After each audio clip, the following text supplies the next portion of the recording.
아시아투데이 TV 시청자 여러분 안녕하십니까? 9월 23일 아투TV 데일리 뉴스 출발합니다.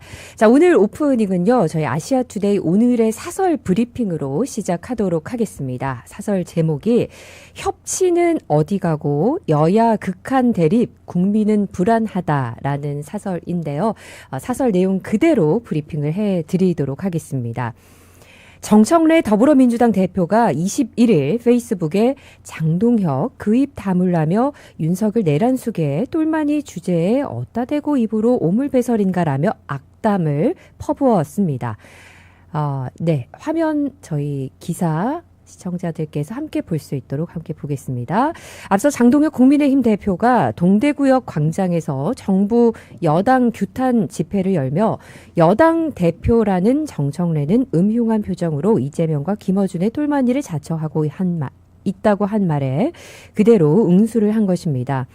여야 대표가 극단적인 표현과 단어까지 사용하며 서로를 비난하는 등 극한 대립으로 일관하며 국민은 안중에도 없다는 태도여서 협치가 난망한 현실입니다. 똘마니는 범죄 집단 등 조직에서 부하 또는 하위 조직원을 속되게 이르는 비속어입니다. 한 나라의 국정을 최상단에서 책임지고 있는 여야 대표가 서로를 비난하는 데 사용하는 것은 국민을 상대로 불쾌감과 불신을 조장하겠다는 것이나 다름이 없습니다. 국민 주권이 고작 범죄 집단 하수인들에게 위임된 것은 아니기 때문입니다. 여야 극한 대립 책임은 우선 여당인 민주당이 내란 프레임에서 한치도 벗어나지 못한 데 있습니다. 다수당의 힘을 바탕으로 개혁을 내세우며 각종 입법을 밀어붙이고 야당인 국민의힘을 위헌정당으로까지 몰아붙이며 철저히 배제하는 등 협치를 사실상 방기하고 있는 셈입니다. 정 대표가 최근 국회 교섭단체 대표연설에서 내란 26번, 청산 19번을 언급하면서 협치, 통합이란 말은 한마디도 하지 않은 것만 봐도 알 수 있습니다. 정 대표 연설은 이재명 대통령 앞에서 여야 대표가 악수하며 협치에 대한 기대감을 준 지 하루 만이어서 국민에게 충격을 안겼습니다. 민주당은 여야 원내대표의 3대 특검법 협의를 당내 강경파의 압박으로 하루 만에 파기하기도 했습니다.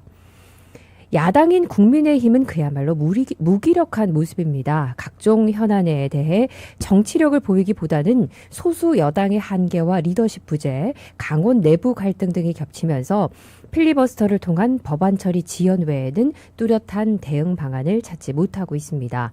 국민의힘은 결국 약 5년 8개월 만에 장외 집회 카드를 꺼내 들었습니다. 여당의 사법부 때리기가 조희대 한덕수 회동 의혹이라는 근거 없는 폭로로 이어지면 정부 여당의 국정 운영에 대한 부정 여론이 높아졌다는 판단에 따른 것입니다. 여야 극한 대립이 계속될 수밖에 없게 됐습니다. 협치는 여야가 서로를 대화 상대로 인정하는 데서 출발해야 합니다. 하지만 여야는 계엄 이후 더욱 정파적이고 적대적인 사고방식, 당내외 강경파들을 의식한 대립 노선 등으로 서로를 대화 상대로 인정하지 않는 태도를 보이고 있습니다. 이는 결국 민생 불안과 사회 갈등으로 이어질 수밖에 없습니다. 여야는 실질적인 민생 현안 해결과 국민 불안 해소를 위해 협치에 적극 나서야 할 것입니다. 네, 오늘의 저희 아시아투데이 사설 협치는 어디 가고 여야 극한 대립 국민은 불안하다라는 사설 브리핑으로 오늘 시작했습니다. 좀 언론사 입장에서 또 국민의 입장에서 균형 잡힌 시각을 좀 전해드리기 위해서 이 사설을 브리핑 시작으로 했고요. 자, 오늘은 여러분 정말 좋아하시는 대변인이었지만 다시 또 대변인으로 돌아오신 국민의힘 이준우 대변인 모셨습니다. 안녕하십니까? 네, 반갑습니다. 이준우 대변인입니다. 반갑습니다. 네. 사설 읽으면서 국민의힘 또한 비판하는 내용을 읽는데 조금 민망했습니다. 네. 아니 뭐 저희가 또 잘못하면 또 혼나고 하는 게 맞죠? 네. 당연하죠. 우리가 네. 다 완벽하게 잘하면 좋겠습니다만 또 그럴 수가 없는 것도 있거든요. 네네. 그래서 따끔한 질책해 주시면 저희가 또 그걸 이제 잘 소화해서 네. 또 잘못된 거 고치고 네. 또 국민들이 원하는 방향, 특히 이제 보수 국민들, 네. 우파를 바라는 많은 국민들의 기대에 부응해서 네. 잘못된 거 바로잡고 또 네. 가열차게 싸우는 그런 정당이 되도록 더욱 감사합니다. 노력하겠습니다. 네, 언론사 입장에서 공정하게 여야를 바라보며 국민을 좀 대변하는 그런 입장으로 사설 브리핑을 해봤습니다. 역시 아시아투데이입니다. 네, 감사합니다. 자, 대변인으로 임명되셨습니다. 일단 네. 축하드립니다. 지난주에 원래 화요일에 출연하시기로 돼 있었는데 네. 그날 이제 임명장을 받으신다고 해서 맞아요. 임명장 받으시는 그 시각에 대변인님 임명되셨다는 소식을 네, 전해드렸더니 맞습니다. 우리 열혈 애청자이신 박경현님께서도 축하한다는 메시지 그날도 또 얘기를 그래요? 해주셨고요. 고맙습니다. 축하드리고요. 네. 일단 대변인단이 이번에 미디어 대변인, 네. 대변인 조금 소개를 부탁을 드릴게요. 어떻게 활동을 하는 기존에는 건지. 그냥 다 대변인이라고 네. 불렀었는데요. 기존에 이제 한 10명 정도 되는 대변인이 있었는데 네. 그 대변인들이 어떤 역할을 했냐면 방송, 그러니까 라디오와 TV에 나가면서 논평도 쓰고 네. 그리고 이제 기자들과 소통도 하고 또 온 마이크를 해가지고 네. 그 이제 브리핑, 이제 기자회견장에서 성명서를 읽는 모습, 이제 이런 것까지 전부 다 동시에 했었거든요. 네. 근데 그게 이제 9명이 하지만 이게 당번제로 운영되는데 이게 각자 방송이 있다 보니까 기자들과 소통이 이제 상시적으로 이루어지지 못하는 부분이 조금 미흡했었다는 거 하나. 그 다음에 어떤 상황이 발생했을 때 즉각 논평을 내면서 대응을 해야 되는데 방송 출연하고 있으면은 사실 논평 쓰기가 쉽지 않지 않습니까? 네네. 그리고 방송과 방송 사이에 논평 쓰는 것도 제가 여러 번 그렇게 해봤는데 버스 안에서 노트북을 펼치고 써봤거든요. 네. 쓸 수는 있어요. 근데 너무 피곤해요. 힘들고 눈도 아프고 머리도 어지럽고 그리고 논평이 이제 퀄리티가 그렇게 좋아지지가 않죠. 네. 그래서 그런 고충이 있었는데 이번에 그래서 아예 투 트랙으로 가기로 했습니다. 그래서 어떻게 하냐면 하나는 이제 대변인, 이제 그냥 대변인이라고 부르는 대변인인데 이게 네. 상근 대변인이에요. 그래서 무슨 말이냐?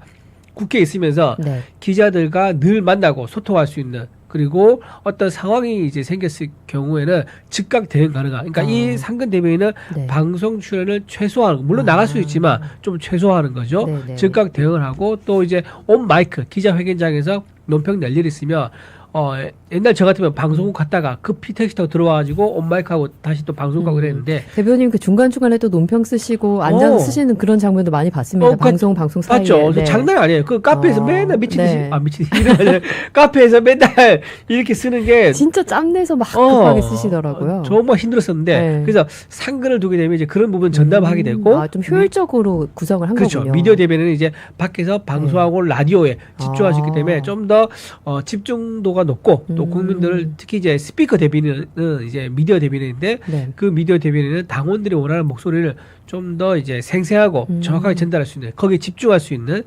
그런 이제 체제이기 때문에 투 트랙으로 간다. 효율을 위해서 이렇게 보면 될 것 같습니다. 그럼 미디어 대변인에는 당연히 이준우 대변인. 그래서 미디어 대변인 총 5명 있습니다. 5명 있고요. 저도 있고요. 네. 그다음에 이제 여러분 너무 좋아하시는 박민영도 있고요. 국민들과 시청자분들이 참 많이 좋아하시는 그렇죠. 분들을 전면으로 이제 내세운 거군요. 그렇죠. 김기흥, 이제 이재능, 그다음에 이제 또 그 한 명 더 누구죠?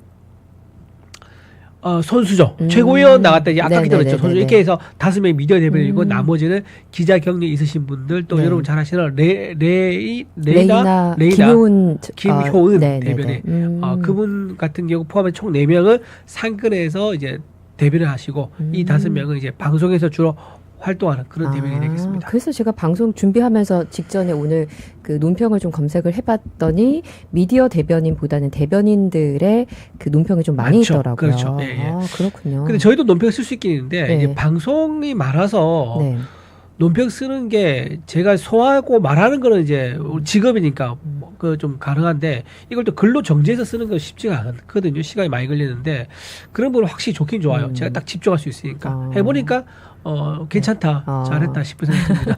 요즘 방송 일정이 그러면 어느 정도로 좀 소화를 하고 계신 건가요? 많을 때는 방송 5개 나가고요. 적을 때는 2-3개 이렇게 나가. 일반 종편, 뭐 레거시 미디어, 유튜브 다 이렇게 레거시 미디어, 출연하시는 거죠? 뉴 미디어 네. 다 포함해서. 제가 유독 저희 아시아투데이 사무실 5층에서 이렇게 TV가 있는데 왔다 갔다 하다 보면 제가 화장실 가거나 이제 물 뜨러 왔다 갔다 할 때마다 제가 TV 나와요? 화면 선배님 나오시더라고요. 저 YTN, 뭐 네. 연합뉴스 TV, 네. KBS 뭐 이런 데 종종 음. 이제 자주 네. 좀 출몰합니다. 네, 출몰. 출몰하고 주말에는 아마 채널 A도 나올 것 같아요. 조만간 10월부터는. 음. 조금 이제 패널이 조금 바뀌었어요. 그러니까 우리가 왜 장도연 대표가 출범하면서 네. 우리 당의 공식적인 스피커들 대변인 누구다고 새로 세팅을 했지 않습니까? 네네. 그러면 이제 언론에서 이 공식적으로 임명된 이분들 중심으로 또 패널을 구성하거든요. 그래서 조금 이제 종편에 나와서 활동하는 분들 중에서 기존에 우리 당과 좀 다른 목소리를 내는 분들 좀 계셨었는데 국민의힘의 의견이 맞나라는 퀘션 그렇죠. 마크가 드는. 예. 제가 참 이 얘기 한번 해드릴게요. 이거 실화입니다, 실화. 예, 예. 제가 작가한테 들은 얘기예요. 예. 모 방송국이라면 추정이 가능하니까 네. 모 방송국을 할게요. 어느 방송국을 얘기 안 하고 모 방송국에 출연을 했었는데 여야 이렇게 패널 나갔었어요. 근데 야당이 아니 참 여당이 방송 끝나고 작가들한테 뭐라고 하는지 아세요? 예. 아니 내가 할 말을 저기 야당 패널에 다 해버려가지고 내가 할 말이 없다 네. 할 정도로 이 야당 패널이 여당에 대해서 공격한 게 아니라 여당이 야당을 공격할 말을 스스로 먼저 해버리니까 할 말이 없다고 할 정도로 그 정도로 작가한테 말을 하면서 네. 할 정도였다 그러더라고요. 그러니까 그 패널이 얼마나 우리 우리 보통 이제 그런 얘기는 시청자들 입장에서 좀 그렇게 얘기를 많이 했잖아요. 그렇죠. 여야 패널을 모신 게 맞냐 이렇게 그렇죠. 얘기를 했는데 오히려 이제 상대 진영 패널이 내가 할 말을 다 했다라고 그렇죠. 작가에게 얘기를 했다고. 그러니까 좀 그러니까 여야 패널이 이제 상당히 많아가지고 문제가 네. 됐었는데 네. 그 정도로 약간 균형이 안 맞는 패널이 좀 있었기 때문에 이번 장동혁 이제 지도부 체제가 출범하면서 네. 그런 패널이라든가 스피커 문제가 조금 균형이 맞춰지는 그런 계기가 좀 되는 것 같아요. 아, 그렇군요. 제가 유독 며칠 전에 이제 지나다가 종편에 출연을 하신 장면을 보면서 상대 진영에 이제 얘기를 하는 거를 보고 대변인 표정이 굉장히 네. 좀 어두워지시더니 몇십 초만 더 얘기를 하겠다라는 이제 아. 발언을 하신 장면을 봤어요. 아, 예, 예. 요즘 이제 패널로 이렇게 출연하시면서 네. 사안에 야당이 됐잖아요. 네. 사안에 대해서 좀 토론을 하고 얘기하시는 입장은 좀 어떤가요? 요즘에 분위기는? 이제 저쪽이 사실 토론의 어떤 기술이라든가 토론의 논리 명분 이런 거는 신경 안 써요.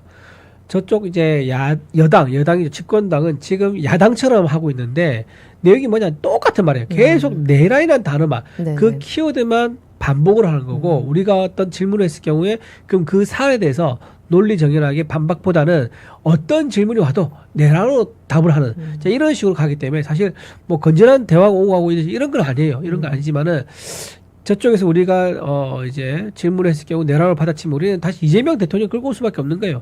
얼마나 무도한 이제 야당 시절에 무도한 것을 많이 보여줬습니까? 본인이 사법부를 무시하면서 5개 재판을 받고 있는 건 전부 다 본인이 지연시켰고 인정도 하지 않았고 협조도 하지 않았지 않습니까? 이제 그런 것들 제가 부각시키고 있죠. 그리고 사법부가 여야 공정하게 잣대를 대면 우리 수용은 가능하나 민주당한테는 느슨하게 하고 우리한테는 엄격하게 잣대를 댄다 그러면 우리가 어떻게 수용할 수 있느냐라는 그런 부분도 제가 꾸준히 좀 강조를 하고 있고 그런 거 나올 때마다 저는 이제 참지 않고 바로 이제 정정을 요구하고 바로 잡아서 이제 되받아치기도 하고 그렇게 합니다. 네. 자, 국민의힘 이준우 대변인 모셨습니다. 대변인이라는 직책이 정말 국민들 또 국민의힘을 지지하는 분들을 잘 대변해 주실 수 있는 국민들의 바람을 앞으로 많이 반영해 주실 거라 기대하면서 감사합니다. 네, 방송 시작해 보도록 하겠습니다. 자, 장애 집회가 다시 시작이 됐습니다. 장애 집회를 한다고 해서 겨울에 참 많이 힘들었잖아요, 사실. 네, 그렇죠. 그래서 이번에도 많이 모일 수 있을까라고 생각을 했는데 굉장히 많이 모였더라고요. 이번에 동대구역에서 네. 사실 날씨가 좀 좋기도 했었고요. 네. 날씨가 좋았고 또 이제 사실 그 동기가 이번에 네. 명확했잖아요. 그러니까 지금 이제 삼권 분립을 부정하고 있고 네. 그다음에 이재명 대통령의 어떤 사법 리스크를 없애기 위해서 내란 특별재판부를 만들어가지고 임기 끝나고 나서 본인이 유죄 나올 수 있는 것을 아예 임기 내에 내란 재판부에서 무죄를 받아가지고 임기 이후에 그런 사법 리스크 감옥관이 없애게 하려고 그런 것들을 하고 있다 보니까 네. 이게 대한민국이 삼권 분립 국가가 맞느냐 공화정이 맞느냐 그리고 이재명 대통령이 얘기했던 실수 중에 뭐냐 선출된 권력이 최고 권력이다 그리고 나머지는 그 발 밑에 있다라는 식으로 얘기한 것에 대해서 국민들이 엄청난 충격을 받았던 것 같아요. 그래서 그냥 가만히 앉아서 분노하고 불만을 얘기할 것이 아니라 밖에 나와서 우리끼리 생각이 비슷한 사람들끼리 뜻을 모으고 그리고 얘기를 들으면서 목소리를 더 크게 내자. 네. 어느 정도 크게 내느냐. 용산 담벼락이 무너질 정도로 목소리를 크게 내자라고 하는 그런 이제 공감대가 형성된 것 같아요. 그래서 네.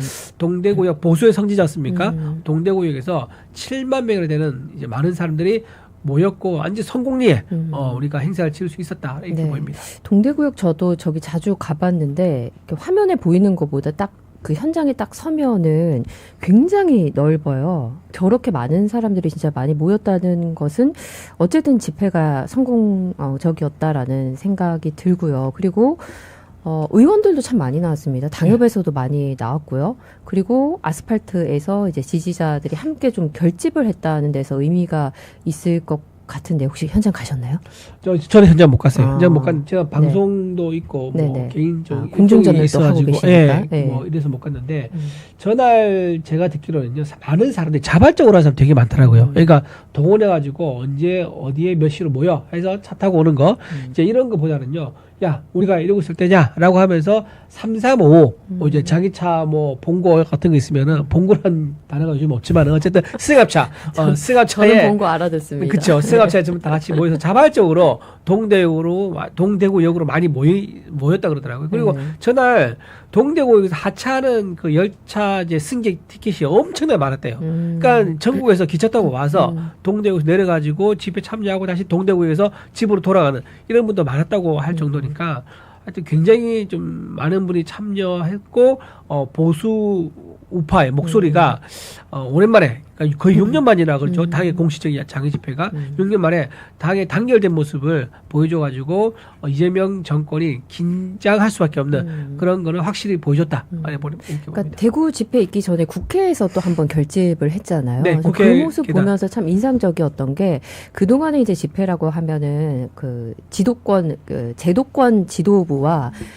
아스팔트에 있는 좀 국민들이 좀 떨어져 있었는데 국회 그날을 보니까 지도부, 제도권과 그리고 아스팔트에 있었던 사람들 모든 사람들이 이렇게 결집을 해서 아 저렇게 국민의힘도 가능하구나 이런 모습을 보면 좀 인상적이었거든요. 다 이번에 섞인 게 좀 특징이에요. 왜냐하면 지난번에는 이제 장동혁 대표 체제가 있기 전 출범하기 전에는 좀 결이 달랐었죠. 네. 그 권영세하고 이제 권성동 이제 체제에 있을 때는 좀 당이 뭔가 거리를 두는 듯한 우리 보수의 목소리를 한 바구니에 담아가지고 똑같은 목소리를 내도 모자랄 판인데 바구니를 두 개로 나눠가지고 작은 바구니로 싸우니까 이게 좀 힘이 많이 빠졌었죠. 근데 이번에 장동혁 대표가 나오면서 일성이 뭐였습니까? 이번 전당대회 때 냈던 목소리가 싸우지 않는 자 배지를 떼라라고 했던 거예요. 그러니까 당원으로서 의무를 다하는 자는 반드시 보상이 있다. 그리고 그게 당원의 책무다. 시대의 요구사항이다라는 것을 강조를 하면서 많은 이제 공감을 얻었죠. 그래서 지금은 이제 구분하지 않습니다. 구분하지 않고 지금 현재 무도한 이재명 정권과 싸우겠다 그러면 당신이 누구든지 우리 상관하잖아. I don't care 하면서 다 같이 모여서 같은 목소리 내고 우리 힘을 보여주자라는 그런 이제 장애 집회가 될 수 있었던 거죠. 지금 현장 모습이 이제 국회에서의 모습이었죠. 네. 지금 네, 맞습니다. 장동혁 대표께서 굉장히 강한 발언들을 하고 계시고 또 최근에는 소년보 목사님 교회에 가서 종교 탄압에 대해서도 또 발언을 하셨는데 크리스천으로 알려져 있습니다. 독실한 기독교인으로 알려져 있고 메시지 또한 정말 기독교인들, 크리스천들, 보수 우파가 들었을 때 공감할 수 있는 100% 공감할 수 있는 그런 메시지를 또 강하게 하셨더라고요. 네. 장동혁 대표가 사실 우리가 잘 몰라서 그렇지 사실 따지면은 정치 이제 입봉 한 경력이 3년밖에 안 돼요. 그러니까 처음으로 이제 재보글로 들어왔거든요. 그리고 들어오자마자 그 해에 이제 사무총장을 했었고요. 그 다음 연도에 수석 최고위원을 했었고, 그 다음 연도 올해가 3년 차죠. 3년 차에 당 대표가 된 거예요. 네.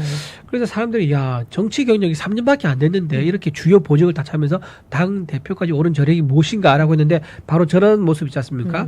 지도자로서 국민대표에 당당히 목소리를 내고 저거 원고 하나도 없어요. 지난번에 전당대회 또 제가 옆에 수용했던 사람한테 들은 얘기인데 원고를 보통 외워서 몇 번이고 반복해서 외워가지고 보통 올라가거든요. 시간도 재고.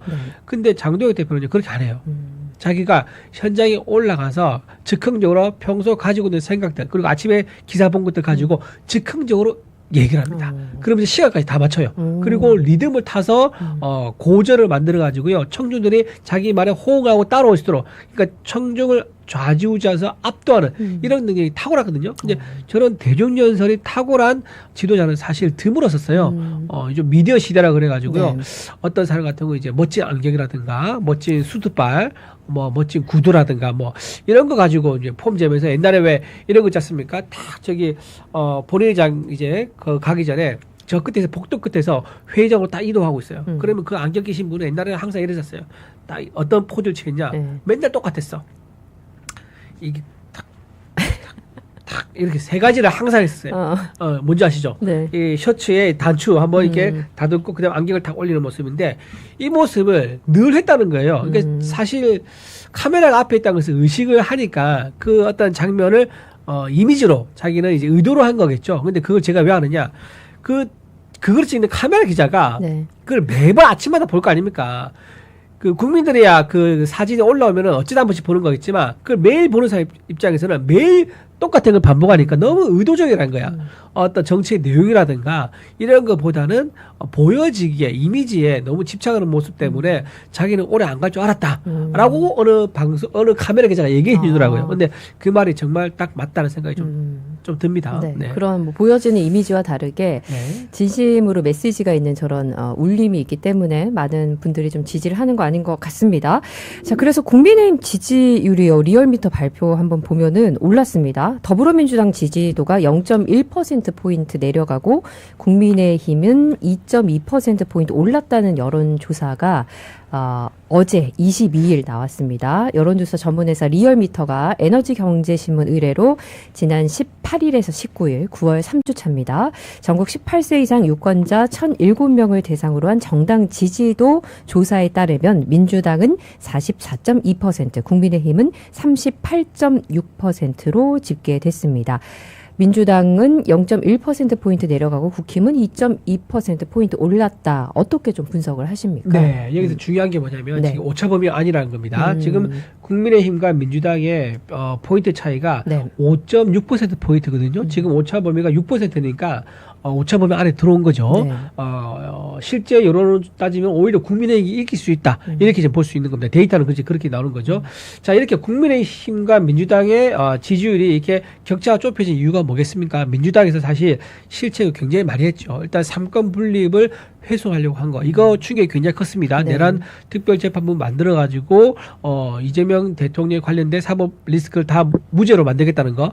뭐 우리나라뿐만 아니라 전 세계적으로 가장 인류 역사상 가장 위대한 발명품 중에 하나가 삼권 분립에 기반한 공화정 체제입니다. 그러니까 옛날에는 다 근대화되기 전에는 다 왕정 체제 아니었습니까? 네. 왕이 모든 걸 다 갖고 자기 마음대로 했던 그런 세상에 살다가 많은 국민과 백성들이 피땀을 흘려가지고 이룬 게 삼권 분립이고 선출된 권력을 통해서 국민들의 권리를 보호받자. 자, 이렇게 만들어졌는데 그거를 이재명 대통령과 집권 여당이 지금 깨려는 거 아니겠습니까? 그래서 국민들은 이건 용납할 수 없다, 이건 아니다라고 생각이 드는 거고, 그 체제가 뭐와 비슷하느냐? 바로 중국의 일당 체제와 비슷하죠. 우리나라는 이제 삼권 분립 아까 말씀드렸지만 중국은 삼권 분립이 어느 것 아래에 있습니다. 이게 뭐냐면은 최고인민회의라는 게 있습니다. 네. 최고인민회의 아래에 사법부와 행정부, 그러니까 국무위원이죠. 있고 있습니다. 그렇게 해서 그러니까 최고인민회의가 공산당인데, 공산당에서 하는 최고인민회의에서 결정하게 되면 사법부와 행정부가 거기에다 종속돼가지고 다 따라가게 돼 있는 거예요. 그러니까 재판이라는 것이 중국에도 재판이 있고 우리도 재판이 있고 검사가 있고 우리도 검사가 있지만 그 결과는 굉장히 다르죠. 공산당에서 지령을 내려가지고 사법부 재판 결과를 직접 개입해서 조정하는 게 공산당 체제인 거고요. 우리나라는 분리됐기 때문에 입법부가 감히 사법부의 재판에 개입할 수 없게 돼 있는데, 네. 지금 민주당에서 하고 있는 것은 뭡니까? 입법을 통해 가지고 사법부 재판부를 특별하게 만들어 가지고 사건을 배당한다든가 또는 재판부 법관이 인사를 한다든가 이렇게 해서 원하는 이제 재판 결과를 만들려고 하는 거. 이게 중국식 모델과 똑같은 거거든요. 자, 이런 식으로 우리나라가 어렵게 이루어온 삼권 분립을 중국의 일당 독재 체제 하에서 사법부가 밑에서 종속되도록 만드는 거, 이거에 대한 국민들의 충격과 불만 때문에 민주당 얘들 좀 봐라라고 하면서 우리가 이러라고 너네 뽑아준 거 아니다. 독재 그만해라. 우리는 공산당이 싫어요. 이 말을 하고 있는 거죠, 국민들이. 네, 말씀하셨던 그 상권 분립이 정말 중요합니다. 제가 방송에서 간혹 이렇게 말씀드리는데 우리가 상권 분립은 초등학교 때, 국민학교 때 배웠던 교과서에서 배웠던 너무 기본적인 국민학교에서 저는 초등학교로 넘어가는 시기. 저는 국민학교 시기입니다. 네. 그때 어릴 때 배웠던 정말 양심이 순수하게 살아있던 그 초등학교 때 배웠던 개념이 바로 상권 분립이었습니다. 그렇죠. 자, 근데 민주당이 조희대 대법원장 청문회를 30일 연다라고 합니다. 자, 국제법제사법위원회가 민주당 주도로 30일 조희대 대법원장 대선 개입 의혹 긴급 청문회를 연다라고 하는데요.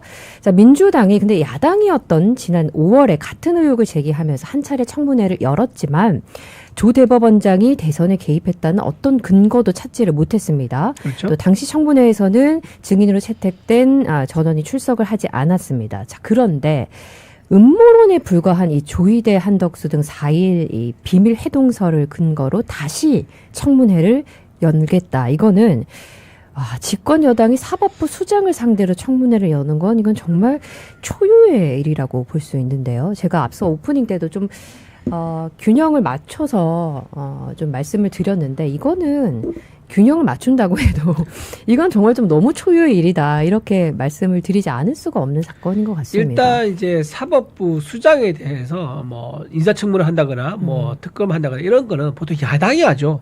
야당이 한다. 왜냐하면 여당은 야당과 비교할 수 없을 정도로 압도적인 정보력과 돈과 인사권을 가지고 있는 그런 정당입니다. 그렇기 때문에 거기에 비해서 상대적으로 굉장히 약체인 야당이 할 수 있는 게 별로 없지 않습니까? 그러다 보니까 당연히 특검이라든가 청문회라든가 이런 걸 주로 내세워가지고 정부를 견제하고 사법부를 견제한다. 자, 이렇게 하는 게 원칙인데 거꾸로 하고 있는 거예요. 집권 여당이면 모든 걸 다 가지고 있는 그런 정당인데 거기서 오히려 사법부를 흔들려고 한다.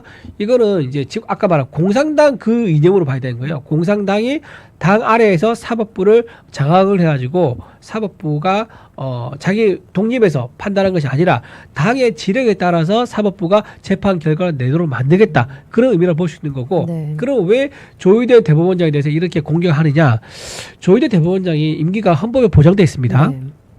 헌법에 보장되어 있는 직책이 몇 개 안 돼요. 대통령하고 국회의원, 뭐 헌재 재판관들, 뭐 중앙선관위위원들, 감사위원, 그리고 이제 대법관들 이제 이런 분들인데 이분들 왜 헌법에 임기가 보장되어 있냐면은 대통령이 이제 딱 이제 바뀌지 않습니까? 그럼 대통령이 바뀌자마자 아까 방금 말씀드린 사법부 수장이라든가 감사위원들 이런 사람들을 인사를 해서 싹 다 교체해 버리잖아요. 그렇게 되면 이거는 삼권 분립이 행사될 수 없는 거죠. 삼권 분립 행사되려면은 인사가 그러니까 임기가 보장돼 있어야지 대통령이 바뀌어도 사법부가 대통령에게 흔들리지 않고 독립적으로 판단해 가지고 행정부 잘못된 거 있으면 판단을 해주고 심판할 수 있는 건데 그런 원리에 입각해서 헌법에서 조희대 대법관에 대한 임기를 보장해놨다. 근데 그게 언제까지냐? 2027년까지입니다. 이제 남았죠? 근데 이제 민주당에서 보기에는 이게 불안한 게 뭐냐면 조희대 대법관이 2년 동안 임기가 있는데 그 사이에 만약에 이재명 대통령 관련된 재판이 재개된다. 재개될 수도 있죠. 재개된다 그러면 이건 유죄 나올 가능성이 높은 거 하나. 그리고 또 두 번째 뭐냐. 윤석열 전 대통령에게 지금 내란 혐의를 씌워서 재판하고 있는데 많은 법학자들이 뭐라고 얘기하냐면 이 이제 비상계엄 선포한 거, 이 절차의 하자 때문에 직권 남용으로 유죄 나올 수는 있지만 내란이 유죄 나올 가능성은 매우 낮다라고 보는 거예요. 내란이라는 것은 국정문란, 그러니까 정권을 찬탈하는 건데 이미 윤석열 대통령이 정권을 운영하고 있었지 않습니까? 자기 정권을 자기가 찬탈한다? 이게 말이 안 되거든요. 그렇기 때문에 내란 목적이라고 그걸 입증할 수 있는 법리적으로 입증할 수 있는 그런 부분이 굉장히 어렵기 때문에 내란 혐의는 무죄, 그 다음에 비상계엄 선포는 직권 남용 유죄 이렇게 결과가 만약에 나왔다 칩시다. 그렇게 나왔을 경우에는 자기들이 그동안 공개해왔던 내란 프레임이 전부 다 무너지는 게 되고 무너지게 되면 민주당이 역풍이 엄청나게 불 거예요. 아마 총선에서 완전 거대한 쓰나미 심판을 받을 겁니다. 지선과 총선 둘 다. 둘 다. 그렇기 때문에 그런 상황을 막기 위해서 조희대 대법관을 갈아 끼워가지고 내란 혐의에 대해서 유죄가 나올 수 있는 그런 자기 편 대법원장을 만들어가지고 어떤 식으로든 내란 재판이 결과가 나오더라도 최종적으로 대법원에서 결국 최종심은 대법원이니까요. 최종적으로 대법원에서 이것을 유죄로 만들어줄 수 있는 그런 사람을 심으려고 조희대 대법관을 끌어내리려는 목적이다. 라는 게 국민들이 다 알고 있는 거죠. 그렇기 때문에 지금 조희대 대법관에 대해서 이렇게 무리해서 탄핵을 얘기하고 사퇴를 압박을 하고 그러고 있는 거 하나. 그리고 두 번째 또 있습니다. 왜 조희대 대법관 공개하느냐? 이 강성 개딸의 지지를 받는 민주당 의원들이 있어요. 이 사람들이 어떤 사람이냐? 내년에 출마할 사람들. 예를 들면 추미애 의원 같은 경우요. 굉장히 지금 강성 발언을 합니다. 서영교 의원도 그렇게 하고요. 서영교 의원은 탄핵도 직접 언급했었죠. 김병주 의원도 그러고. 자, 추미애 의원은 내년 어디 나오려고 합니까? 경기도지사 나오려고 그러죠. 서영교 의원은 내년 서울시장 나오려고 그러고. 자, 이분들이 뭐를 노리냐면 개딸들한테 지지를 받아서 내년에 광역단체에 나가려고 그러면 경선에서 이겨야 돼요. 그러면 경선에서 이기려면 어떻게 되냐? 개딸들의 적극적인 지지를 받는다 그러면 일단 경선에서 이길 수 있습니다. 경선을 이기고 본선거에는 아무도 모르죠. 본선거에는 중도층하고 국민의힘 지지자들이 섞여 있는 그런 상황에서 선택을 받아야 되는 거니까. 근데 그건 나중에 생각한 거고 지금 일단 민주당 내에서 내가 만약에 경기도지사 나갔을 때 경선에 이길 수 있느냐, 서울시장 나갔을 때 경선에서 이길 수 있느냐, 그것만 생각하는 거예요. 그러다 보니까 적극적으로 경선에 참여하는 세력이 누구냐? 바로 개딸이거든요. 그래서 그 개딸들이 원하는 말, 개딸들이 듣고 싶어하는 말 또는 개딸들이 주문한 내용 이런 것들 적극적으로 낼 수밖에 없는 거예요. 그러니까 정청래가 전당대회 이번 당선된 이유가 개딸들의 지지를 받고 당선된 것처럼 지금 이제 내년에 경기도지사라든가 서울시장 꿈꾸는 후보들은 전부 다 개딸들이 원하는 그런 말을 할 수밖에 없다. 그게 바로 뭐냐? 조희대 대법관을 끌어안치라 또는 이제 윤석열 대통령을 내란으로 프레임을 씌워서 유죄를 만들어라. 이런 거에 끌려다닐 수밖에 없게 되는 거죠. 그런 두 가지의 분석을 하실 수 있는 거군요. 저희 방송 진행되는 동안 댓글로 많이 참여해 주고 계신데 소님이 대법원장님이 원칙대로 강단 있게 나가셨으면 좋겠습니다 하셨고요. 또 박경현 님이 의회 독재의 끝이 궁금하군요. 이렇게 또 남겨두셨고요. 민주당 지지율 이해가 안 돼요 라고 남겨주신 또 박경현 님 등등 지금 실시간 댓글로도 함께 해주고 계십니다. 여러분 좋아요와 구독 그리고 또 많은 의견 방송 진행되는 동안에 남겨주시면 감사드리겠습니다. 자, 그리고 법사위 논란, 어제 이제 법사위가 진행이 됐는데, 방금 말씀해 주신 그 분석을 들으니까 어제 상황이 좀, 이해가 되기도 하는군요. 아니, 왜, 그 상황에서 오빠라는 단어가 왜 나왔어야 했는지, 어제 국회 법사위 22일 전체 회의에서 추미애 법사위원장과 나경원 의원의 또 추나 대전이 한판 또 벌어졌습니다. 네, 어제 특히 추미애 법사위원장의 발언 조롱 논란이 좀 일고 있습니다. 네. 어떻게 보셨습니까? 자기는 이제 이렇게 얘기를 하죠. 추미애 의원이 나경원한테 이렇게 한다고 윤석열 오빠에게 도움이 되느냐? 지금 화면 나오고 있는데 윤석열 오빠에게 도움이 되느냐? 그러니까 나경원 의원이 서울대 법대 윤석열 대통령하고 서울대 법대 동문 아닙니까? 근데 나이 차이 4살 차이예요. 4살 차이인데 고시를 같이 하면서 친하게 지낸 적이 있다고 하더라고요. 그때 시절에는 거의 뭐 40년 거의 전이니까 뭐 오빠 또는 선배 이렇게 불렀었겠죠. 근데 어쨌든 추미애 의원은 지금 법사위 위원장이고 육선인 거고요. 나경원 의원은 지금 국민의힘이 추천한 우리 국민의힘의 간사고요. 그 다음에 5선 의원입니다. 그리고 저기서 언급한 윤석열 전 대통령입니다.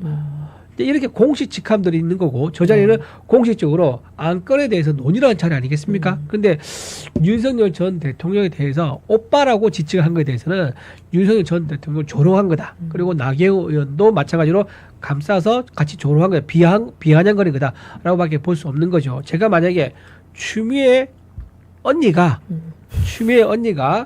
내년 지방선거에서 개딸의 지지를 받기 위해서 강성 발언하는 거 이게 옳은 거냐라고 따지면은 민주당에서 뭐라고 하겠습니까? 추미애 위원장한테 언니가 뭐야? 뭐 이렇게 하겠죠.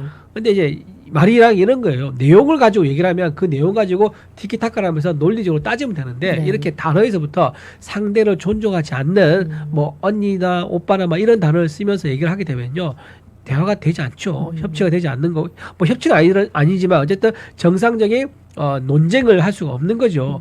이렇게 추미애 위원장이 육선이가 됐음에도 불구하고 회의를 원만하게 진행할 의무가 있는 위원장이 오히려 회의를 방해하는 그런 단어를 썼다는 게 참 육선으로서의 경력이 좀 부끄럽다. 저는 그렇게 생각합니다. 저는 이제 좀 중립적인 입장에서 보면요. 여야를 봤을 때, 두 진영을 봤을 때, 정권을 잡았을 때 대통령이라는 호칭을 잘 붙여주는 쪽과 잘 붙여주지 않는 쪽, 좀 비율을 보면은 민주당 쪽은 윤석열 전 대통령이 대통령이 됐을 때도 대통령 호칭을 잘 붙이지 않는 윤석열 씨 이랬었죠. 예, 의원들이 민주당은. 참 많았습니다. 그렇죠. 예, 근데 맞아요. 반면에 상대적으로 이제 국민의힘 쪽은 대통령이란 호칭을 많이 붙여주세요. 제가 방송 나가면 이제 댓글 좀 보거든요. 그 네. 힘든 것 중 하나가 왜 이준호 대변인은 네. 이재명 대통령이랑 호칭을 붙이느냐, 이재명이라고 하지 않고 이재명 대통령이라고 부르는 거 듣기 싫다라고 네. 한 분 되게 많습니다. 네. 되게 많은데 우리가 우리가 양식이 있고 상식이 있는 그런 이제 사람들 아니겠습니까? 민주당에서는 지금 막 막무가내로 나가고 뭐 예의도 없고 법도 없고 뭐 관습도 없는 이제 그런 사람들인데 그런 사람들을 상대하면서 우리가 똑같이 그런 사람으로 가면 우리가 뭐가 되겠습니까? 명분을 가지고 하려고 그러면 우리가 적어도 민주당처럼 그렇게 막가파는 돼야 되지 않겠다. 그래야지 좀 이제 상식이 있는 국민들 그리고 중도층에 있는 국민들이 좀 우리 국민의 힘을 좀 더 좋게 보지 않겠느냐. 그리고 민주당에서 저렇게 호칭을 붙이지 않고 막 이제 얘기를 하고 조연하게 뭐 호칭을 하고 이런 것들은 개딸들에서만 좋아하는 거지 대부분의 국민들과 중도층에서 눈살을 찌푸릴 겁니다 아마. 그래서 저는 뭐 비록 이제 똑같이 우리도 이제 호칭을 빼고 불러라라고 얘기하는 사람이 있음에도 불구하고 물론 사석에서 그렇게 저도 부르긴 합니다만 우리가 또 언론사에 나와서 방송할 때는 또 예의를 갖춰주는 게 존중한다는 의미는 아니지만 이건 기본 상식이기 때문에 예의를 갖춰주는 게 맞지 않겠느냐라고 좀 생각합니다. 네, 기본 상식선에서 발언을 하시는 내용이다. 이런 말씀으로 가름을 하겠습니다. 붙이지 말라고 하시네 박경환님이. 박경현님이 붙이지 마세요. 예, 사설에서는 안 붙입니다 저도. 뭐 그런 말도 있지 않았습니까? 예, 예. 미셸 오바마가 한 말이었나요? When they go low, we go high. 뭐 저들이 저열하게 나가도 우리는 뭐 그렇게 하지 않는다. 그렇죠. 뭐 이런 말도 있었습니다. 아무튼 뭐 많은 분들의 의견이 있습니다. 네, 이 부분은 잠깐 넘어가도록 하겠고요. 자, 한미 관계 좀 관련해서 말씀을 드려보도록 하겠습니다. 국민의힘 최고위가 중소기업 현장에서 최고위원 회의를 했는데요. 그 보도자료 내용을 좀 보면요. 우선 장동혁 당대표의 발언이 있습니다. 좀 소개를 해드리자면, 그 현장에서 최고위원 회의를 하게 된 것은 자동차 부품 산업이 집적된 경산이다라고 하면서 아시는 것처럼 관세 협상의 직격탄을 맞고 있는 곳이다. 한미 정상이 만나서 관세 협상을 한 이후에 정부는 합의문이 필요 없을 정도로 성공적인 협상이라고 얘기했다. 하지만 대통령은 최근 타임지와의 인터뷰에서 만약에 합의문에 서명했었더라면 탄핵을 당했을 것이다라고 하면서 사실상 관세 협상이 완전히 실패였음을 인정했다 이렇게 발언을 했습니다. 자, 그리고 이날 최고위원회의에서 또 김민수 최고위원도 한미 관계를 좀 지적을 했습니다. 미국과의 안보 관계에 대해서 이야기를 하겠다라고 하면서 외국 군대 없으면 자주 국방을 못한다고 생각하는 것은 굴종적인 사고다. 안타깝게도 대한민국 통수권자 위치에 있는 군 미필자 이재명의 말이다라고 하면서 이 부분에 대해서 지적을 했습니다. 자, 먼저 이 부분 좀 짚고 가도록 하겠습니다. 타임지 인터뷰 저도 봤는데요. 내용 어떻게 보셨습니까? 사인을 했더라면 탄핵됐을 것이다. 저는 굉장히 참 비겁하다라는 생각이 듭니다. 첫 번째가 뭐냐면 거짓말했던 걸 이제 와서 자백을 한 꼴인데 처음부터 거짓말을 하지 말았어야죠. 처음에 뭐라고 했습니까? 한미 협상 너무 잘 됐다. 너무 잘 돼서 상호 합의문을 작성할 필요가 없을 정도로 네. 잘 됐다라고 성공적으로 했다고 자화자찬했었고요. 또 정청래 당 대표가 대표 연설을 할 때 그렇게 또 얘기를 했습니다. 내내 자화자찬하는 그런 성과를 과대평가하는 이제 이런 부분을 얘기했었는데 지금 대통령, 정작 본인이 대통령이 지금 자백했지 않습니까? 사실 실패했다. 만약에 그 상태에서 사인을 했다 그러면 우리가 이제 뭐 자기가 탄핵을 당했을 것이다라고 얘기를 할 정도인데 처음부터 그 지금 한 28일 전이거든요. 한미 정상회담 했을 때가 네. 28일 전과 지금과 달라진 게 아무것도 없는 상황이라 그러면 그때 성공했고 지금 실패한 게 아니라 그때 실패한 것을 감추고 있다가 지금 와서 그게 드러났다 이렇게 평가할 수밖에 없는 거죠. 네. 첫 번째 대통령실에서 한미 정상회담을 성공했다고 거짓말했다는 거 이번에 들켰다라고 이제 확인할 수 있는 거고요. 네. 두 번째 의미가 뭐냐? 지금 외신과 인터뷰하면서 미국의 요구를 이제 수용했으면 탄핵 당했을 것이다라고 하면서 국민과 정치를 끌어들입니다. 이게 무슨 말이냐? 탄핵은 정치권과 국민이 해야지 이게 받아들여진 거 아니겠습니까? 근데 본인이 책임을 이거 떠넘기는 거다. 네. 본인이 대통령으로서 지도력을 갖고 결단을 내려서 성과를 내면 내는 거고 내는 대로 판단을 받는 거고 못 내면 못 내는 대로 판단을 받는 건데 그러지 않고 내가 만약에 이렇게 했으면 정치권과 국민에서 나를 탄핵했을 것이라면서 그 둘을 끌어들인 것은 탓을 정치권과 국민의 탓을 돌리는 아주 비겁한 행태다라고 지금 볼 수 있습니다. 네. 옛날에 이제 좌파 정권에서 대표적인 인물이 노무현 전 대통령이 어떻게 했습니까? 한미 FTA 협상할 때 과연 좌파 정권에서 한미 FTA 하는 게 맞느냐라고 내부에서 굉장히 큰 비판이 있었지만 노무현 전 대통령은 사실 결단을 내려가지고 본인이 네. 훗날 평가받겠다고 하면서 한미 FTA를 결국 이뤄냈었습니다. 근데 그 결과가 뭡니까? 그것 때문에 우리나라가 대미 수출 규모가 엄청나게 늘었습니다. 작년 같은 경우는 너무 수출을 많이 해가지고 미국한테 우리가 보복당할 수도 있다라고 걱정할 정도로 대미 수출이 많이 늘어서 우리나라 전체 GDP가 굉장히 성장할 수 있었었죠. 네. 그랬었었고 또 이제 이명박 정부 같은 경우 어떤 경우 있었습니까? 소고기 수입 같은 경우 이것도 사실 노무현 정부 때 이미 약속했던 거 실행을 언제 한 거죠? 바로 그 다음 정권이 이재명 대통령 때 했던 거예요. 어쨌든 이렇게 소고기 수입 같은 경우도 민주당에서는 얼마나 공격을 많이 했었습니까? 이것 때문에 광우병 걸려서 사람 죽는다라고 그렇게 선전선동했지만 지금까지 단 한 건도 광우병, 인간 광우병 환자가 나온 적이 없습니다. 그 덕분에 미국산 소고기 수입해가지고 양질의 단백질을 전 국민에게 골고루 공급을 할 수 있었고요. 이것 때문에 우리나라 남성들 평균 신장이 얼마인지 아세요?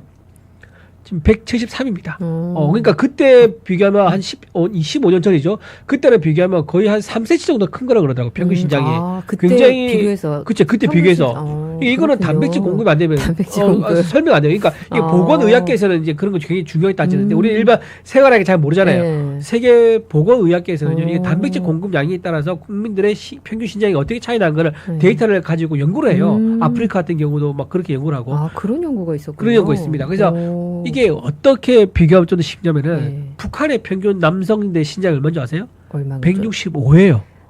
165. 근데 대한민국은 173. 제가 173이거든요. 딱 평균 키인데 어쨌든 평균. 평균인데 네. 북한과 남한의 남성 평균가 이렇게 8cm 차이 나는 것은 8cm 얼마 안 돼 보이지만 엄청 큽니다. 사실은 8cm 높이 키 높이 구두 신는 누구도 있던데 어쨌든 그 정도로 우리가 네. 신장도 컸고 그리고 인구도 많이 늘었지 않습니까? 네네. 이렇게 양질의 단백질을 미국으로부터 수입할 수 있었기 때문에 국민들이 건강하게 평균 키도 성장하고 장수도 할 수 있는 그런 그 분위기를 만들 수 있었다. 이것도 대통령 결단인 거예요. 자, 그런 것들이 있었음에도 불구하고 이재명 대통령은 자기가 혹시 책임을 질까봐 두려워서 떠넘기기 한다는 거 이건 말이 안 된다라고 말씀드리고 두 번째로 또 말씀드리면은 금융위기를 언급해요. 이재명 대통령이. 만약에 그랬으면 금융위기, 그러니까 IMF가 올 수도 있다라고 얘기를 하거든요. 이 말이 안 되죠. 왜냐하면 일국의 대통령이라 하면요. 우리나라 경제가 굉장히 펀드멘탈이 튼튼하다. 걱정이 필요 없다라고 말을 해도 모자랄 판인데 국제시장에다가 야 우리나라 경제가 취약해. 금융위기가 올 수도 있어 라고 말하면 국제 금융시장에서 신뢰도가 하락하고 외국 투자자가 어떻게 합니까? 빠져나가죠. 자기 돈을 찾아간단 말이에요. 그런 소리를 일국의 대통령이 한다는 게 말이 됩니까?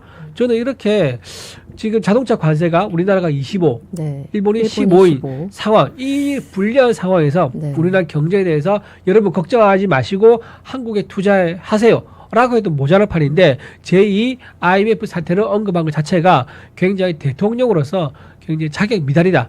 지도자로서 금융위기 불안을 얘기하고 경제의 어떤 위기를 언급한 거, 그 다음에 탄핵을 언급하면서 어떤 그 한미 정상협상 실패를 국민과 정치권 탓으로 돌리려고 한 거, 이런 것들이 지도자로서는 준비된 대통령이라고 얘기했지만 사실을 알고 보니까 전혀 준비가 안 돼 있는 대통령이다라고 우리가 판단할 수 있는 그런 상황이 되겠습니다. 네, 지금 이제 유엔에 갔는데 사실 뭐 자국에서 우리나라에서 하는 여러 가지 발언들이나 브리핑들이 외국에서 모니터링을 하기도 하지만 그 접근보다는 타임지 인터뷰가 훨씬 더 접근이 좋았기 때문에 그런 발언 하나하나가 외국과 또 미국에 어떤 영향을 끼칠지는 또 살펴봐야 될 것 같습니다. 자, 그리고 방금 이제 그 FTA 뭐 쇠고기 이런 얘기를 하셨는데 저는 좀 그렇습니다. 제가 예. 82년생인데 중학교 때 이제 효순이 미선이 사건 사건 있었죠. 예. 기억이 납니다. 예.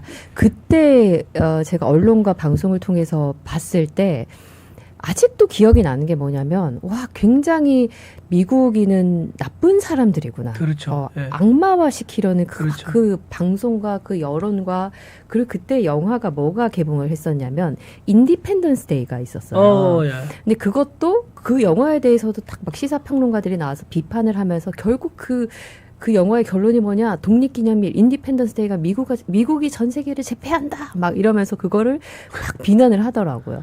근데 중학교 때 제 기억으로는 이제 아버지 군인 출신이셨는데 이제 그런 하나 이슈가 나오면 저는 아버지랑 5시간씩 토론을 했어요. 중학교 때? 네. 토론을 하면 아버지가 이건 이래서 이런 거고 그 배후에 어떤 우리나라 역사와 정치적인 어떤 배우가 어떤 것들이 있고 저희 생각을 딱 잡아주셨어요. 그래서 저는 뭐 반미나 뭐 그런 거에 성동을 당하지 않고 그런 게 좀 학습돼서 그런지 저는 딱 2005년도에 제가 MBC 입사 이제 시험을 볼 때 최종 질문이 한 1시간 동안 이제 최종 그 면접을 보는데 진짜 정말 많은 걸 물어보셨는데 딱 그 시점에 그때 제가 생각하기로는 2005년 10월 11월 달쯤에 그 최종 면접을 보는데 그때 이제 MBC PD 수첩 광우병 보다가 막 한참 시작이 맞아요. 한참 시작이 되면서 화면을 틀면은 막 미친 소가 계속 날뛰는 장면과 막 반복과 어떤 뭐 주저앉는 소, 다우소. 주저앉는 소. 그리고 전문가가 나와서 막 분석을 하고 막 그런 방송이 계속 되는데 뭔가 중학교 때부터 효순이 미선이 사건부터 시작해서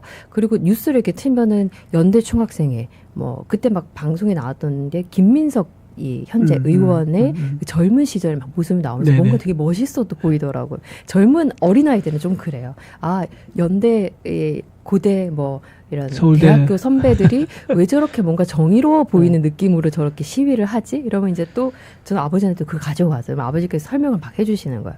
너는 절대 대학을 가서 총학생회 들어가지 마라 이러면서 이제 OT도 못 가게 하시고 약간 그런 게 있었거든요. 저는 그래서 그러니까 뭐 어디도 못 가게 됐어요. 네, 못 가게 하죠. 물론 저희 이제 01학번 때는 이제 그런 학생 운동이 없던 시절임에도 불구하고 워낙 제가 세뇌를 당할까봐 그런 게 있어서 그런지 당시 PD 수첩을 봤을 때 저는 뭔가 너무 좀 한쪽으로 치우친 걸 계속 보여주는 느낌이 있다라고 생각을 해서 PD 수첩 광우병 보도 어떻게 생각하는지 이제 질문이 와서 편파적이라고 생각합니다라고 답을 했거든요. MBC 가서? 네, 근데 최종 합격을 하긴 했어요 그때. 뭐야? 야. 근데 저는 뭐냐면 이렇게 국민들이 몇십 년 동안 학습이 됐잖아요. 네네. 그래 효순이 미순이 사건 때는 당할 수 있어. 광우병 때 당할 수 있어. 근데 늑대소년한테도 우리가 한 번, 두 번 당하지 그쵸. 세네 번 안 당하잖아요. 네. 근데 특히 참 최근에도 참 많이 당하고 있다고 저는 생각이 되는 게 반미, 반트럼프.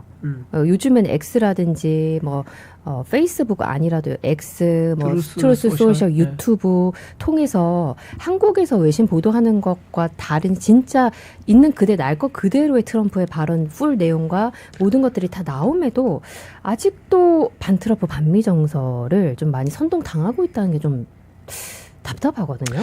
이게 안토니오 그람시 이제 공산주의 이제 이론가로서 굉장히 유명하신 분인데 그분이 했던 얘기가 뭐냐면은 진지구축론이 있습니다. 진지구축론. 진지구축. 그러니까, 진지구축론이 뭐냐? 사회주의 혁명을 하기 위해서는 진지를 많이 만들어야 된다. 그러니까 무력으로서 대규모의 군대를 통해서 한꺼번에 이제 전복시키려 하는 거는 굉장히 성공하기 어렵다. 그래서 어떻게 하면 성공할 수 있느냐? 소규모 아주 작은 진지 있지 않습니까?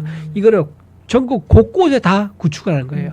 그래서 때가 되면은 서서히 스며들어가지고 밑에서부터 세뇌시키고 포섭을 해가지고 밑에서부터 대중들을 움직여가지고 전복시키는 시간은 좀 걸리겠지만 그런 식으로 하는 게 오히려 전복시킬 가능성이 많다라고 하면서 안토니오 그람시가 진지구축론을 얘기 많이 하거든요. 네. 이게 그대로 지금 적용되게 있는 게 사회 좌파 운동권들의 전략입니다. 즉 뭐냐? 시민단체 있지 않습니까? 네네. 시민단체를 전부 다 포섭을 합니다. 어떤 식으로 포섭하냐? 광역단체장, 기초단체장을 이제 민주당에서 이제 후보내서 당선시키잖아요. 그러면 그런 사람들은 아주 교묘하게 합법적으로 좌파 단체에 대해서 이제 기생할 수 있게 종속될 수 있게 예산을 줘요. 그러니까 이제 단체에서 하는 사업들이 있는데 그 사업에 대한 운영권이라든가 이런 것들을 주면서 이 운영권을 가진 단체장이 많이 안 주면 이제 그 뭐죠? 지원금 끊기니까 단체 운영 어렵지 않습니까? 이거를 줘가지고 종속되게 만들어서 계속 민주당의 목소리를 내고 민주당의 목소리를 자기 단체만 공유하는 게 아니라 그를 일반 가정과 친구와 동료와 직장에서 서서히 퍼져나가게 그렇게 한단 말이에요. 그게 가장 성공적이었던 게 어디냐? 성공적인 말은 그런데 그게 잘 먹혔던 게 어디냐? 박원순 서울시장이 이제 3선했지 않습니까? 그때 서울시에 대규모의 좌파 점조직을 만들어서 이 점조직이 전부 다 아파트 단지 중심으로 해가지고 퍼져나갔었어요. 그게 굉장히 효과가 컸었습니다. 그래서 지금 옛날에 서울 수도권이 이제 우파의 승리가 되게 많았었는데 지금 이제 좌파적인 이제 지지율 높게 나온 이유가 그때 만들어졌던 그 어둠의 뭐 검은 디자인이라고 뭐 얼마 전에 김어준 씨가 얘기해가지고 화제가 됐었는데 제가 보기엔 검은 디자이너야말로 정말 민주당에서 운영하고 있는 그런 작은 세포 조직들, 그 시민단체들이라는 목소리를 가지고 있는 세포 조직들이죠. 이 세포 조직들에 의해서 운영되면서 아파트 단지, 분여회를 중심으로 해가지고 퍼져나가는 거. 이것 때문에 정말 좀 우리 국민들이 목소리를 낼 때 제대로 이제 정상적인 목소리가 들어간 게 아니라 이 이제 세포 조직에 의해서 포획된 그 사람들에서 이게 탁 걸려버리는 거예요. 이게 뚫고 들어가지 못하는 이런 상황이 지금 일단 되고 있는 겁니다. 되고 있기 때문에 우리가 왜 이번에 그제였죠? 장애 투쟁을 할 수밖에 없었냐면은 원내에서 목소리를 내지 않습니까? 네. 원내에서 목소리를 내면 이거는 몇 군데 방송에 나오고 맙니다. 그리고 뉴스를 시청한 것도 사람이 국민들 늘 뉴스 보는 게 아니지 않습니까? 그 짧은 시간 뉴스에서 방송에 나오는 거고 나오다 보면 시간 제한 때문에 아주 짧게 핵심만 이제 얘기를 들을 수밖에 없는데 그렇게 하게 되면 이게 제대로 전달이 안 되는 거예요. 근데 이제 대규모 장애 집회를 하게 되면요. 거기에 각각의 연사가 올라와서 우리가 가지고 있는 생각들을 좀 길지만 아주 구체적이고 생생하게 설명하지 않습니까? 네. 그럼 그게 뭐냐? 우파들, 그러니까 우리 뉴미디어라 그러는데 우파들의 유튜브가 이걸 찍어가지고 우리들 속에서 공유를 해요. 그러면 우리들 속에서 공유를 하면서 뭐냐? 좋아요를 누르게 되면 이게 알고리즘을 타가지고 일반 국민들까지 퍼져나가는 거예요. 이게 진진구축도가 비슷한 거예요. 진진구축도는 실제 조직을 만들어서 움직이지만 우리는 사이버상에서 진진구축을 하는 거죠. 대규모 집회를 해가지고 우리 논리와 명분을 공유를 하고 공유를 하면서 좋아요를 누르면 이게 일반에게까지도 추천되면서 노출되게 해서 그 사람들의 좀 생생하고 구체적인 논리를 들으면서 내가 그동안 잘못 알고 있었구나 하면서 생각을 바꿀 수 있는 그런 모멘텀이 될 수 있는 거죠. 그래서 이제 그런 방법을 이번에 장동희 대표가 정말 잘 구사했다. 그래서 저는 이번에 대전에서 한 번 더 한다고 알고 있거든요. 네. 대전에서는 서울에서도 대전에서는 그 최고위 네, 현장 최고위를 하는 거고 이번 주 토요일이죠. 이번 주 토요일에는 서울에서 한 번 더 대규모 장애 집회 한다 그러는데 네. 제가 보기에 이거는 굉장히 적재 타이밍이 정말 잘 맞춰서 장동희 대표가 국민들에게 메시지를 효과적으로 전달하는 방법을 잘 선택했다라고 생각하고 이제 민주당이 하고 있는 진지구축론 거기에 대응하는 정말 좋은 훌륭한 수단이다라고 저는 생각합니다. 네. 안토니오 그람시의 진지구축론을 말씀해 주셔서 그럼 여기에 대한 대응과 전략은 뭐가 있습니까라고 여쭤보려고 했는데 답을 다 해주셨습니다. 네, 답을 다 해주셔서 감사를 드립니다. 정치 어떤 진영을 떠나서요. 방금 대변인님 말씀 들으면서 쇠고기를 단백질을 잘 섭취해서 국민의 남성의 평균 신장이 예. 네, 그 구체적인 이제 여성도 마찬가지예요. 여성도 네, 엄청 우리가 키 크죠. 네, 그러니까 저는 뭐냐면 이게 정치적인 진영 논리를 떠나서 정확한 소식, 정확한 이야기를 거짓 없이 가짜 없이 프레임 조작 없이 알려주는 게 국익과 국민의 이익에 도움이 된다. 이 말씀을 좀 강조를 드리고 싶습니다. 그 쇠고기 사태 때 얼마나 많은 사람들이 속아서 나가서 막 아이도 끌고 나가고 유모차도 끌고 나가고 그랬었죠. 저는 제가 옛날 들었던 것 중에서 옛날 얘기인데 제가 그때 사귀었던 여자 여학생이 있었는가? 그 하여튼 친한 여학생이 모르겠는데 나한테 이제 그 얘기를 하는 거예요. 저 유모차 끌고 나가는 저 분들이 정말 그분들의 심정을 이해하지 못하겠느냐라고 나한테 말을 하는 거야. 애기 엄마가 네. 그 사람들 만나다가면 애기가 위험할 수 있잖아요. 네. 그런 걸 감수하면서도 유모차를 끌고 나간 거 그거를 이해하지 못하겠느냐라고 나한테 거꾸로 대묻길래 야 정말 제대로 세뇌가 됐구나라는 생각이 드는 거예요. 유모차를 끌고 나왔다 이게 중요한 게 아니거든요. 어떤 사람이든 간에 본인이 세뇌를 당하고 강제 주입돼 가지고 비판 의식이 없이 그게 젖어든 사람들은요 그냥 나가는 거예요. 그래서 나가는 거지. 유모차를 끌고 나왔다고 해서 더 명분이 있다. 유모차를 끌고 나온 그런 시위 현장이 더 오래 시위 현장이다라고 볼 수는 없는 거거든요. 오히려 더 이제 비판적으로 봐야죠. 유모차 끌고 나온 저분이 정말 안타깝다. 제대로 사안을 볼 줄 모르고 맹목적으로 이제 판단해서 저기 나오다니 참 안타깝다라고 하면서 우리가 봐야 되는데 그걸 거꾸로 이제 보는 그런 선전선동에 휘말린 그런 분들 주변에서 보면서 좀 안타깝다 생각을 좀 했었었죠. 네. 네.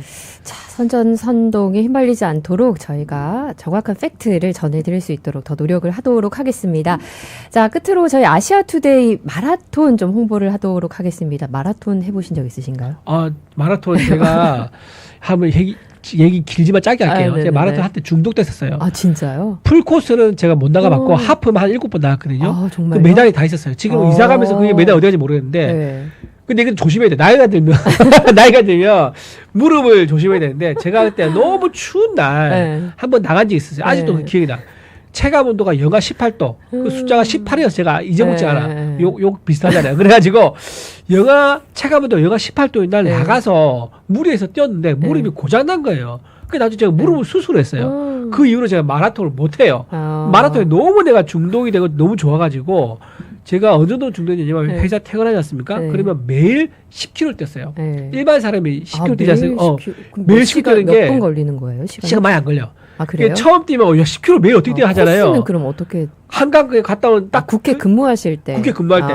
국회 근무할 때 이제 나이키에서 그때 네. 무슨 이제 러닝 그 재는 게 있었어요. 네. 무슨 그 뭐죠? 아이팟인가? 거기에 선생님 저희 이거 얘기할 때 아시아투데이 저희 마라톤 좀 계속 띄워주십시오. 마라톤에 중독됐다. 마라톤 이준우 대변인의 홍보 아주 좋은 홍보 멘트입니다. 예. 국회 근무하실 때 10km를 매일 10km를 뛰셨던. 매일 뛰었는데 그 이제 나이키에서 옛날에 그 아이팟이랑 연동돼 가지고 몇 킬로 뛰는가 나오는 그런 신제품이 나와가지고 그것도 재밌더라고요. 내가 몇 킬로 뛰는지를 기록으로 딱 숫자를 재해주니까. 날씨는 어떤 계절은 언제였어요? 그걸 보면 5km 가잖아요. 네. 그럼 이 이어폰에서 5km를 통과할 때 소리가 나와. 그럼 그때 다시 돌아가는 거예요. 이런 식으로 하면 10km 딱 나오거든요. 이런 식으로 했는데 그게 네. 1시간이 안 돼요. 그래요? 처음에는 1시간 10분이었는데 다시 뛰다 보니까 50분 정도, 55분 정도 되더라고요. 그러니까 일반인도 10km 하면 막 엄청 오래 아니, 걸리죠. 일반인도 연습하잖아요. 그러면 1시간 언더로 충분히 가고 네네. 좀 더 열심히 뛰잖아요. 네. 10km 정도 같은 경우는 45분도 가능해요. 저희 네. 10월 25일인데 저희가 개인도 이제 접수를 하고 있고 단체도 접수를 하고 있는데 뭐 선배님처럼 국회에 근무하시는 분들 개인 단체 지금 접수하라고 하면 국감 일정이 또 잡혀 있네요. 그치. 네, 9월 4일 그래도 아무튼 예 여러분 9월 4일부터 10월 13일까지 참가 접수고요. 대회는 10월 25일입니다. 지금 연습해서 하프 정도는 뛸 수 있겠죠? 하프 정도? 아니요. 지금 연습해서 하프 뛴다고요? 네, 안 돼. 안 돼요. 안 돼. 그 부상당합니다. 그러지 말고. 그래도 연습을 잘해서. 그 하프 말고 네. 10km가 있을 거예요. 10km. 10km 정도는 일반인도 연습해서 나갈 수 있어요. 충분히. 그래요? 그리고 걷다가 이제 뛰다가 이렇게 하시면 일반인 관절 보호를 위해서. 관절 보호를 위해서 그리고 심장 보호를 위해서 일반인들이 참여할 때는 걷다가 뛰다가 하면 즐기면서 제가 처음에는 제가 얘기한 것은 즐기면서. 강조한 것은 네. 기록에 연연하지 말고 fun run 즐기면서 뛰어라. 혼자 이게 나가는 중요합니다. 것보다 좀 같이 나가면 좀 뛰기 편할까요? 가족끼리 같이 나가면 좋죠. 가족끼리? 가족 부인이나 애랑 같이 나가면요 10km 코스로 또 5km도 있거든요. 5km와 10km 나가면 네. 가족과 즐겁게 적당히 땀 흘리고 또 맛있는 거 먹으면서 화목도 돈독하게 이제 네. 도울 수 있고 좋습니다. 대변인님은 나가실 생각 없으십니까? 저는 무릎 때문에 무릎 때문에. 예, 그저 무릎 보호를 위해서. 수영으로 네. 바꿨습니다. 네, 그래도 오늘 홍보 아주 잘해주셨습니다. 감사드립니다. 네, 아시아투데이는 국가 발전과 사회 공헌을 위해서 저희가 다양한 행사를 하고 있습니다. 그리고 또 홍보 영상 보신 분 아시겠지만 저희가 트롯 대회도 지금 준비를 하고 있습니다. 트롯 유망주들의 꿈을 저희가 기대를 하고 있습니다. 홈페이지 들어오시고 또 유튜브 저희 들어오시면은 트롯 대회 관련해서 접수를 하실 수 있으니까 상금도 있고 또 트롯의 꿈을 묻다 펼치신 분이 있을 트롯은 혹시 잘 모르시나요? 들었는지 잘 몰라요. 저는 이문세 노래 좋아하고요. 아직까지 네. 이문세 들국화 뭐 서태지와 아이들 뭐 서태지와 아이들. 그 세대입니다. 저는. 네, 음악을 좋아하시는 많은 분들의 또 신청을 기다리고 있습니다. 자, 오늘 아시아투데이 데일리 뉴스 국민의힘 이준우 대변인과 함께 했습니다. 오늘 너무 출연해주셔서 감사드리고요. 저희는 또 인사드리고 다음에 또 인사드리도록 하겠습니다. 네네. 고맙습니다. 고맙습니다.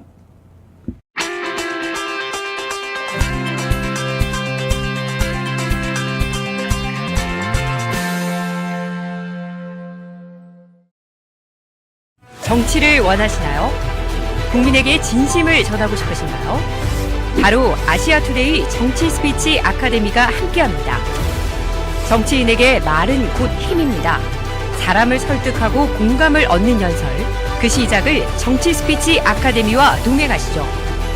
정치 지망생, 그리고 초선 의원부터 대선 주자까지 실전 중심의 정치인 스피치 과정, 진정성을 더하는 국회의원 커뮤니케이션, 선거에서 이기는 대선 주자 과정까지 생생한 커리큘럼으로 당신의 말에 진심을 담고 영향력을 더하겠습니다. 정치를 꿈꾸는 분들, 지자체, 국회로 진출하고 싶은 분들, 그 꿈에 날개를 달아드립니다. 이제 아시아투데이 정치 스피치 아카데미와 함께하세요.